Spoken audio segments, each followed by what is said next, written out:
Te kaurā etahi o ngā uri o Ngāti Kahungunu e haere ani te takiwā whānui o te matau a Māui Mārunga Hoiho. No te rānei I pōhiritia e rātou ki te mutunga o tā rātou hīkoi.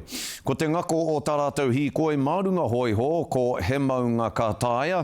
I tīmata I te māhia ka mutu ki te pūtake o te maunga o Kahurānaki. Nā, ko te pūtake o tēnei kaupapa, ko te hokotanga atu o Kahurānaki Station, mō te wā tuatahi I te kotahi rau tau.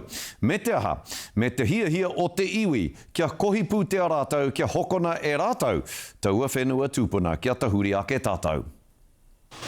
He hokinga mai ki te ukai pō I ka wea mai he kōrero mo te whakahoki whenua tipu.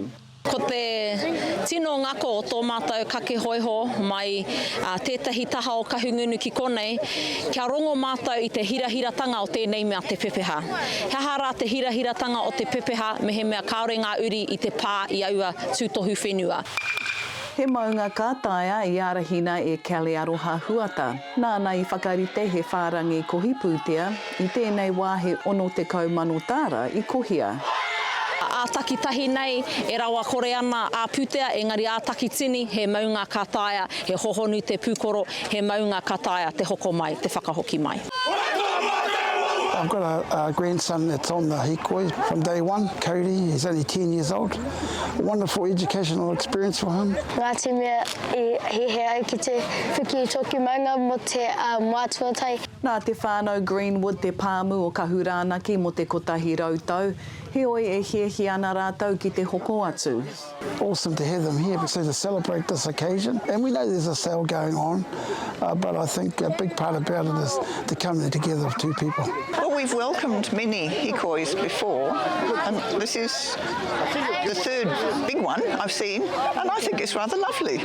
I toko ake ngā kare āroto o te kaumātua nei a Jerry Hāpuku, ko ia te uri whakaheke o te Hāpuku, te rangatira o Ngāti Whātui Āpiti. Tangi te nākau, kei te koa, kāre he koa, he mamai. He mamai ki tēnei tō tātou whapā. I ngā wā o mua, mō ngā tīpuna, kei tūmai mō tēnei wā. Hei whakakapi I te hīkoi ka piki ngā uri ki te tihi o te maunga. Kei ke taumata, te kāhui wairua, ki te hiki I te tapu, ki te whakawairinga tia I ngā huarahi kei mui a tātou. He kaupapa miharo tēnei mo e tahi ki te pā atu I te maunga tapu nei. Aroha Treacher, te karere.